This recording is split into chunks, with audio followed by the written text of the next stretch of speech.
Kita berdoa, kasih karunia bagi kamu sekalian dan damai sejahtera dari Bapa di surga dan dari anaknya Yesus Kristus Tuhan kita.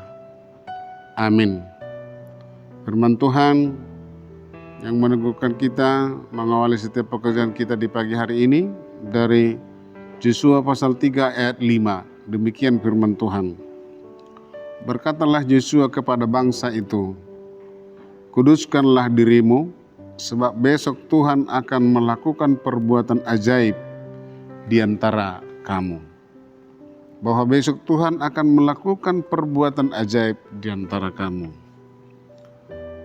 Saudara-saudara yang kasih dalam Yesus Kristus, di dalam nas ini kita melihat bagaimana Musa memberikan estafet kepemimpinan kepada Yosua untuk memimpin bangsa itu masuk ke tanah perjanjian dengan Allah, yaitu tanah Kanaan. Di dalam nas ini diberitakan bahwa mereka sudah mau sampai ke Jericho, tapi mereka harus melewati sungai Yordan. Dan pada waktu itu sungai Yordan sedang meluap airnya. Kemudian Yosua juga menasihatkan kepada bangsa itu untuk menguduskan diri mereka, sebab Tuhan akan melakukan perbuatan ajaib kepada mereka. Dan memang hal itu benar terjadi. Ketika kaki para imam yang mengangkat tabut Tuhan masuk ke dalam air sungai Yordan, air sungai itu berhenti mengalir dari hulu. Jadi tabut perjanjian itu adalah simbol kuasa kehadiran Tuhan bagi umat Israel. Air yang turun dari hulu berhenti menjadi bendungan. Dan air sungai itu berhenti mengalir dari hulu dan menjadi satu bendungan. Kemudian para imam yang mengangkat tabut perjanjian Tuhan itu tetap berdiri di tanah kering di tengah sungai Yordan.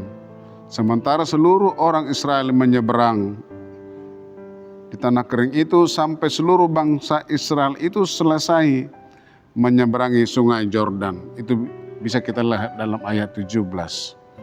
Saudara-saudara yang kekasih dalam Yesus Kristus, dari sini kita melihat bahwa Allah berkuasa.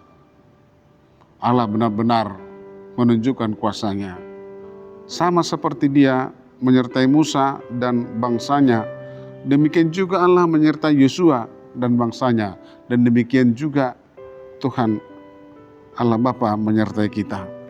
Penyertaan dan kuasa Allah tidak terbatas bagi siapa saja yang percaya menyembah Dia dan membuat Dia Allah dan juru selamatnya. Air sungai Yordan menjadi kering dan bangsa itu berjalan menyeberangi sungai Yordan. Kasih Allah tetap dan penyertaannya adalah tetap dan untuk selama-lamanya. Allah berkuasa menyelamatkan manusia dari dosa dan maut melalui anaknya Yesus Kristus. Saudara-saudara yang kekasih di dalam Yesus Kristus, bisa saja jalan yang kita tempuh, jalan yang penuh liku, berlumpur, terjal, penuh duri, dan banyak tantangan, mengalami banyak pergumulan.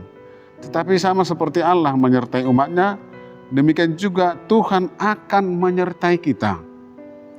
Hanya ini yang perlu kita lakukan.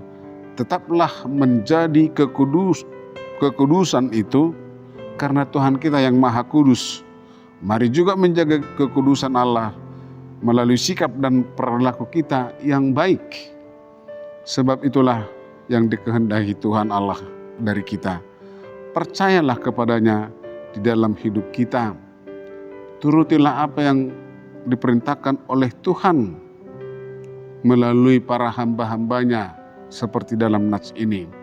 Sehingga dengan demikian kita melakukan kehendak Allah, maka orang lain akan merasakan juga bagaimana kuasa Allah nyata. Karena penyertaan dan kuasa Allah tidak terbatas bagi setiap orang yang selalu mengandalkan kuasa Tuhan. Amin. Kita berdoa. Terima kasih Tuhan atas firman-Mu. Biarlah firman-Mu Tuhan benar-benar menerangi hati kami, menguatkan kami di tengah banyak tantangan perjalanan hidup yang terjal berlumpur penuh duri. Tetapi kasih setia Tuhan senantiasa menyertai kami. Pergumulan apapun yang kami hadapi, kalau Tuhan senantiasa menyertai kami, pasti kami bisa melewatinya. Karena kami selalu mengandalkan Tuhan.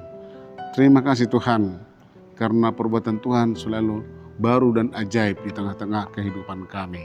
Dalam Yesus Kristus, kiranya Tuhan juga selalu menguatkan kami, jemaat Tuhan yang tengah dalam bekerja dan melakukan aktivitas apapun, karena selalu mengandalkan kuasa-Mu.